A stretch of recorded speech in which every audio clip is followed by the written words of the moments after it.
UP में पहले चरण में 8 सीटों पर मतदान होना है, जिसके लिए कल से नामांकन प्रक्रिया शुरू है। लेकिन अखिलेश यादव, राहुल गांधी, प्रियंका गांधी वाड्रा के यूपी से चुनाव लड़ने पर अभी भी सस्पेंस बना हुआ है। उधर बीजेपी में वरुण गांधी और मेनका गांधी की सीट पर भी माथापच्ची चल रही है।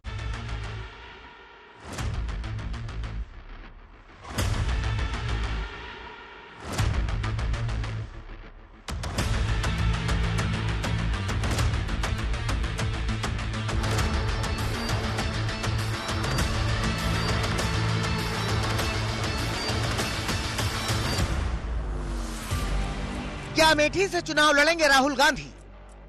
क्या प्रियंका करेंगी सक्रिय सियासत में डेब्यू?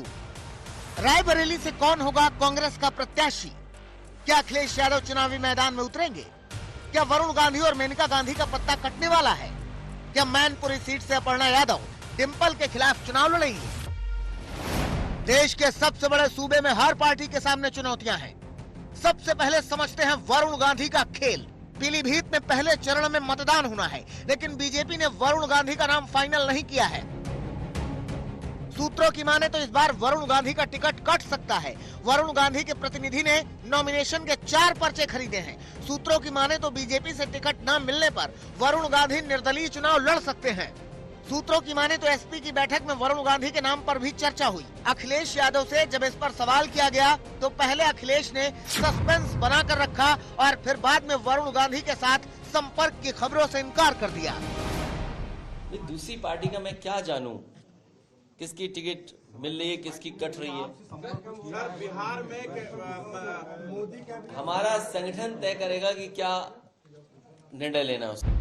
सूत्रों की माने तो मेनका गांधी ने साफ किया है कि पहले वरुण का टिकट फाइनल किया जाए, इसके बाद वो चुनाव लड़ने का फैसला करेंगी।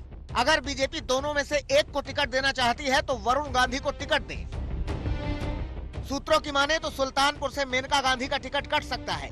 यहाँ समाजवादी पार्टी के बागी विधायक मनोज पांडे चुनाव लड़ सकते हैं। इतना ही नहीं, विवादों में घिरे ब्रजभूषण का भी टिकट बीजेपी काट सकती है, जिनकी जगह ब्रजभूषण की पत्नी या बेटे को टिकट मिल सकता है। बीजेपी ने यूपी के 51 सीटों पर प्रत्याशियों का ऐलान कर दिया है, जबकि 24 सीटों पर ऐलान बाकी है। सूत्रों की माने तो बीजेपी में इन 24 मुश्किल सीटों को लेकर माथापच्ची का दौर जारी है।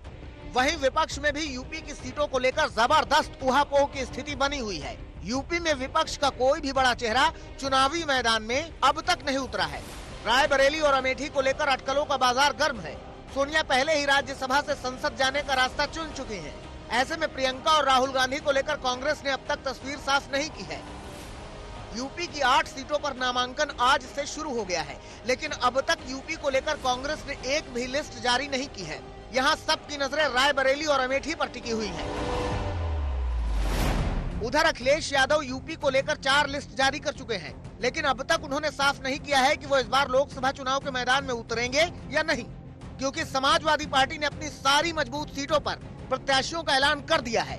उम्मीद लगाई जा रही थी कि अखिलेश आजमगढ़ से चुनाव लड़ सकते हैं, लेकिन आजमगढ़ से धर्मेंद्र यादव के नाम का ऐलान हो गया, जिसके बाद अब कन्नौज सीट बचती है। लेकिन ये सीट इस वक्त बीजेपी के पास है, जहां से पिछले चुनाव में डिंपल यादव चुनाव हार गई थी। ऐसे में सवाल ये है कि क्या टक्कर वाली सीट से अखिलेश चुनाव लड़ेंगे? इसके अलावा मैनपुरी सीट पर अपर्णा यादव के डिंपल यादव के खिलाफ चुनाव लड़ने की अटकलें हैं। वहीं आजम खां के गढ़ रामपुर में भी एसपी और बीएसपी ने अपने प्रत्याशियों का ऐलान नहीं किया है, जबकि इस सीट पर भी पहले चरण में मतदान होना है। इसके अलावा नगीना सीट से एसपी ने प्रत्याशी का ऐलान कर दिया है। ऐसे में चंद्रशेखर को लेकर भी सस्पेंस जारी है।